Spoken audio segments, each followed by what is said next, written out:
Saya kira ke depan kita juga harus tambah tanam kelapa sawit. Nggak usah takut. Apa itu katanya apa? Membahayakan apa itu deforestation, ya kan? Namanya kelapa sawit ya pohon.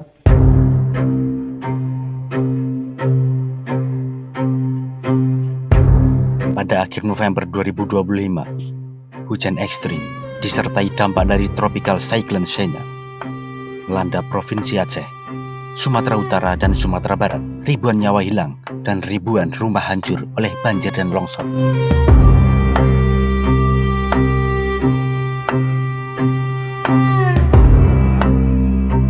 Namun di tengah derita korban dan kehancuran, ada tumpukan kayu gelondongan yang terbawa arus. Kesaksian warga tentang hutan yang dulu hijau, kini gundul.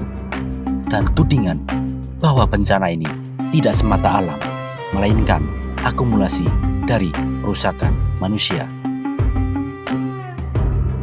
Banjir dan longsor ini, banyak analis, aktivis, dan masyarakat menduga adalah hasil dari kombinasi antara cuaca ekstrim dan kerusakan ekosistem akibat deforestasi, alih fungsi lahan, izin perkebunan atau pabrik, sawit, tambang, hidroelektrik. Sebuah bencana yang seharusnya bisa dicegah, tapi malah mendapatkan izin bertahun-tahun.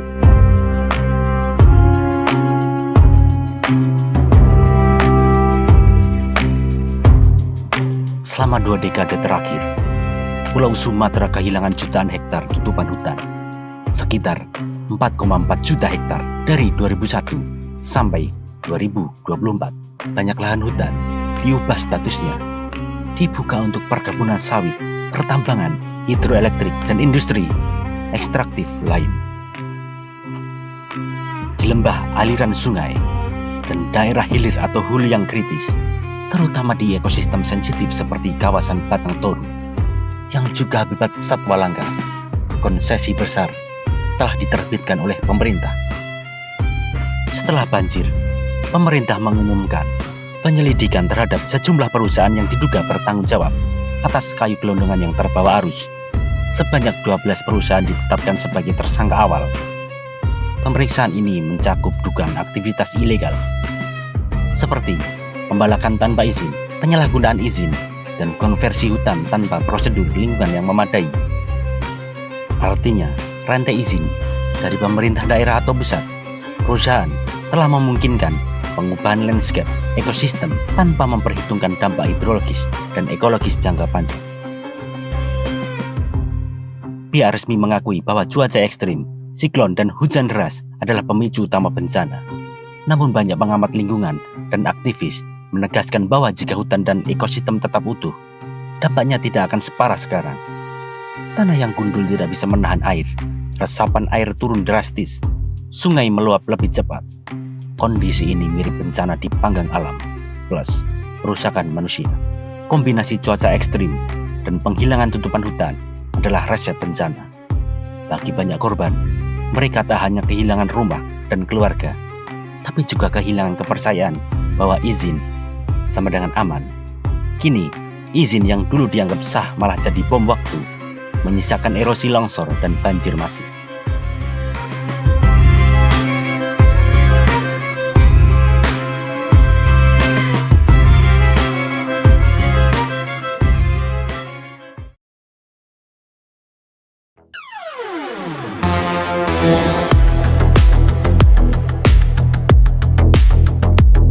Meskipun dampak besar dan skala bencana nasional, hingga kini pemerintah belum menetapkan status bencana nasional.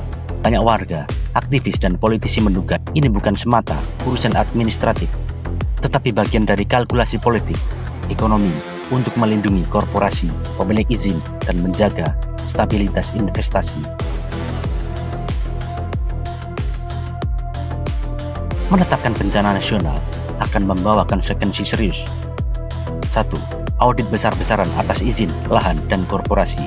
2. Potensi pencabutan izin, kerugian ekonomi bagi perusahaan dan pemerintah. 3. Tekanan publik dan internasional terhadap kebijakan izin dan lingkungan. Dengan mempertahankan status bencana daerah, bantuan pusat atau daerah pemerintah lebih mudah mengontrol narasi, menekankan cuaca ekstrim dan bencana alam tanpa harus mengungkap akar penyebab struktural, deforestasi, izin lahan, konversi hutan. Bagi banyak pengamat, ini jadi cara halus untuk menunda akuntabilitas dan melindungi aktor besar yang selama ini mendapat manfaat dari komoditas seperti sawit, tambang, dan konsesi lahan.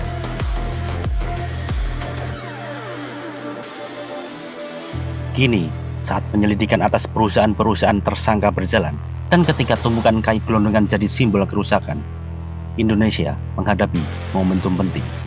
1. Pemerintah harus membuka seluruh data izin perusahaan siapa saja yang mendapat konsesi di das kritis dan meninjau ulang izin mereka. Kedua, audit lingkungan independen harus dilakukan, termasuk pemetaan ulang kawasan rawan bencana, konservasi hutan, rehabilitasi ekosistem, dan penghentian izin baru sembari evaluasi.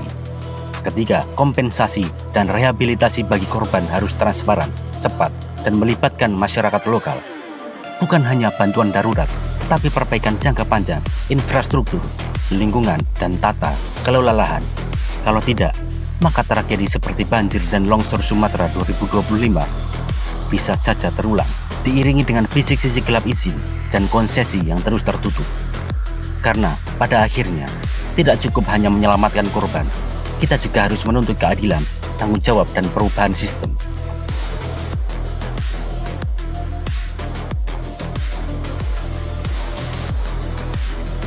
Banjir dan longsor di Sumatera bukan sekedar bencana cuaca. Ia adalah cermin dari bagaimana kebijakan izin, ekonomi ekstraktif, dan politik kelam bisa melahap ekosistem dan manusia. Menetapkan bencana nasional bukan hanya soal status, tapi soal keberanian untuk membuka kotak hitam, izin, konsesi, kebijakan, dan aktor di balik kehancuran.